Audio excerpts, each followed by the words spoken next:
तो झारखंड हम पहली बार आए हैं। एक बार हम पहले कथा करने आए थे। वो कथा हमने अपने प्रारंभिक समय में बड़ी संघर्ष वाली कथाएं की हैं। एक कथा करने के लिए आए थे, यहां से थोड़ी दूरी पर एक जगह है,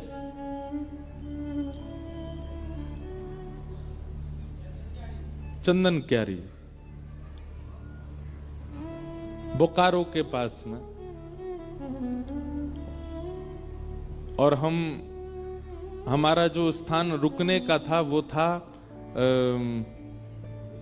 पुरुलिया, बंगाल में रुके थे और कथा करने के लिए चंदन क्यारी जाते थे।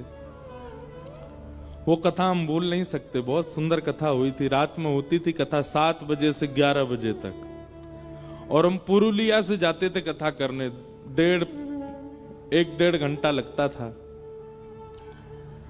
विश्राम दिन जिस दिन हमारी कथा पूरी हुई, तो हम कथा पूरी करके वापस पुरुलिया जा रहे थे।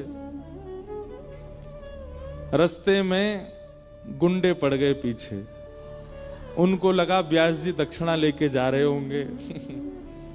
खूब महाराज पत्थर वत्थर फेंके हमारी गाड़ी पर।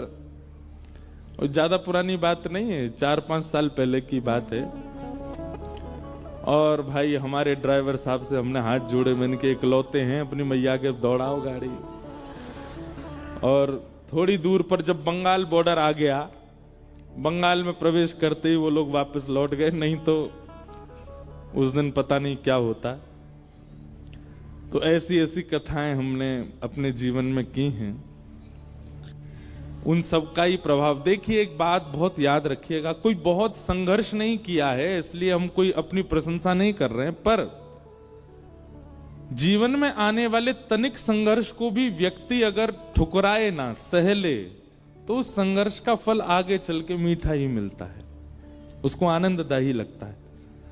हमारे प्रति लोगों की कई बार ऐसी भावना रही कि ये एक व्यास जी के पुत्र हैं, इनके पिताजी भी श्रेष्ठतम व्यास हैं, तो इनको सब बहुत अच्छा ही बना बनाया मिल गया। लेकिन नहीं, हमारे पिताजी ने हमको बहुत संघर्ष करवाया।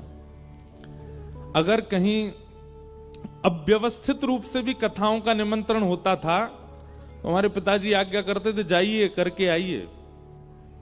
जरूरी नहीं है कि बहुत व्यवस्थाएं मिलें तो ही कथा करनी है, आपको जाना है कथा के। तो ऐसी भी कथाएं कई हमने की हैं कि जहां दूसरे तीसरे दिन हमारे मुख्य यजमान ही लापता हो गए, और कथा के विश्राम दिन टेंट का, हलवाई का, लाइट वाले का, सबका बिल हम पे करके आए। आयोजक ही चले गए, पता ही नहीं चला कहां गए महाराज। तो ऐसी कथाएं भी जीवन में आई हैं।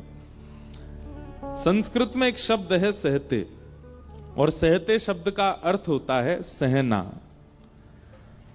और संस्कृत में जीतने को भी बोलते हैं सहते।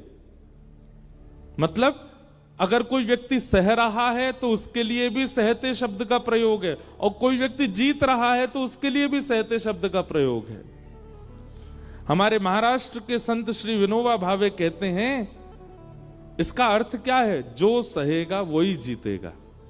जिसने जीवन में कभी सहा ना हो, और ये बात सब जगह लगेगी, चाहे वो आपके गृहस्थाश्रम में हो, चाहे वो आपके संन्यास आश्रम में हो, चाहे वो आपके भक्ति मार्ग में हो, चाहे वो आपके आईटी मार्ग में हो, चाहे आपके डॉक्टरेट मार्ग में हो। किसी भी मार्ग में अगर आप चल रहे हो, आपको सहना तो पड़ेगा। और अगर आपने नहीं सहा है, आप नहीं सहे हो, कुछ बहुत इजीली सब कुछ प्राप्त कर लिया है, तो आप कहीं ना कहीं आगे चल करके चूकोगे। थोड़ी बहुत चूक तो आपसे बनेगी, कभी ना कभी एक अपराध या गलती आपसे बन सकती है।